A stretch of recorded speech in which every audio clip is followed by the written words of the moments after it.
Hi, welcome back. In this class, we'll learn some more methods of string objects.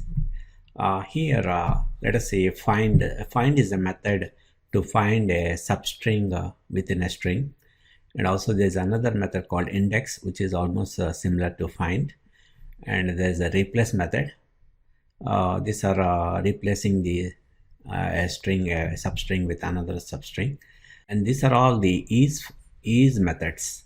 Is to find whether the string is an alphanumeric string or just alpha, is decimal, is digit. These are all is. These are called is functions. Is identifier.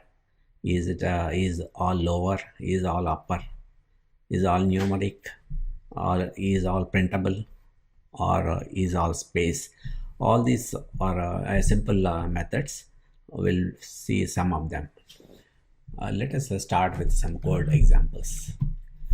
Let us create a string. Yes, let us say Python programming.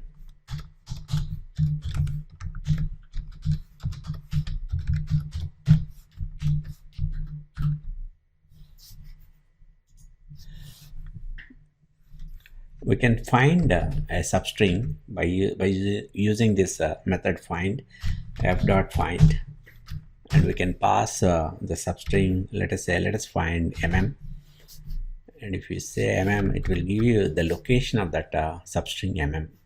So here it starts from 0, 1, 2. If you count it from here, it will be starts from 13.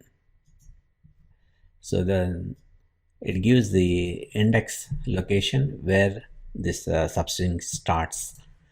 And also, if you pass something which is not there, like as dot find, suppose if you pass nn is not there, see what we get. We'll get -1. We get -1. Also, to this method, we can pass the start and starting and ending of the string.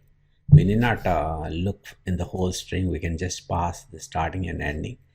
We can say yes dot find. We can say 0. If we say 0 to 18, and first you have to pass the string substring. 18 is the size of this string. If we pass this one, it will give it 13. If you see the length of yes, that is 18 characters, because we're just specifying the whole string here. Suppose if you say just to look, if you say first 10 characters, see what we get. If we say just to look for in the first 10 characters, then it will say the mm is not there. We can give some other character if you want. We can say pro. We can say pro.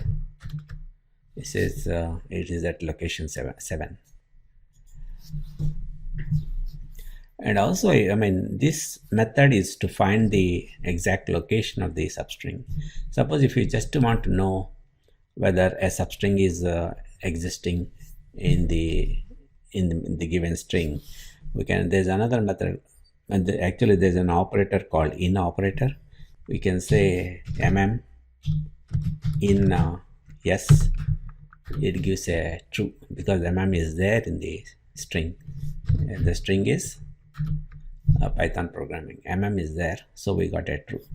Also, we can say if it is not there, if we say nn in yes, you will get a false.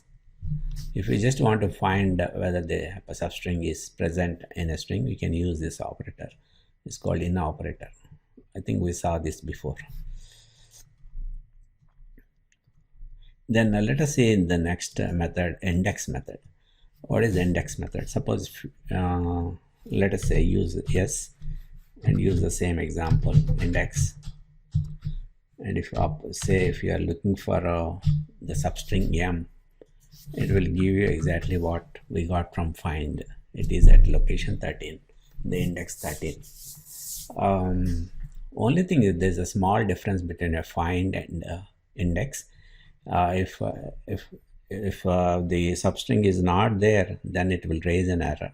Whereas in find, it gives you a -1. In case of an index, it will raise an error. Let us see that. Just dot index. Let us pass that nn. You get see, this is how it says a value error, substring not found. So it raises the error. You will know more about these errors in exception handling section of this course. Okay, so that is the difference between index method and a find method. Find method, if it does not find the substring, it will return a -1, whereas the index will raise an error, a value error. Next, let us see the replace method. Let us take a simple string. Let us say a simple A string containing all A letters, and we can replace S with the B. We can say S dot replace replace A with B. We can do that if it gives an output of all with B's. Also, we can specify how many characters you want to replace. You can just copy this one, and you can say just replace 4 characters. It will replace only the first 4 characters. The rest of it is all A's. That is all about a replace method. And let us see the other is methods. Is alpha num, all num, is alpha, and all that. Let us create another string, say s equal to abc 1 2 3. All right, and what is s now? abc 1 2 3. If I say s dot is alpha numeric all num, this says true because it contains only alphanumeric characters. If I say alpha, suppose if I say s dot is alpha, it says false because it is having numeric characters also. It is not just alpha. So we got a false here. And if I say s dot is digit, this also I get a false because it has both the digits and alpha characters. And there's another method called s dot is identifier.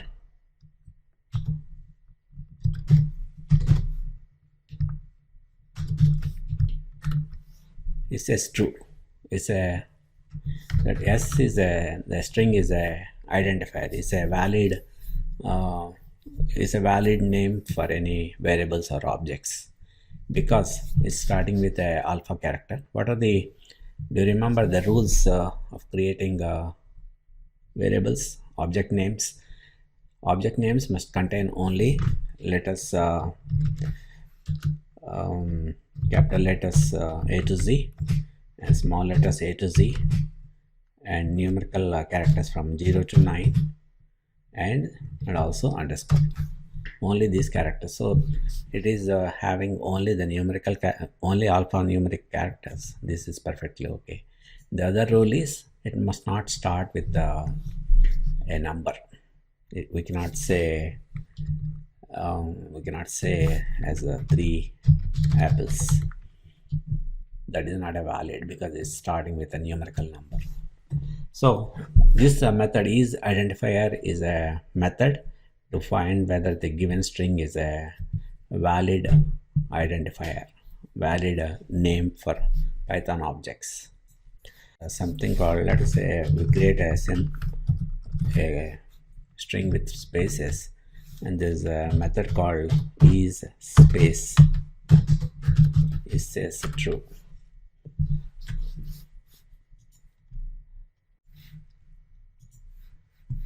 Okay, we covered most of these methods, and we'll stop here. And in the next class, we'll look into string splitting and joining methods. Okay, thanks.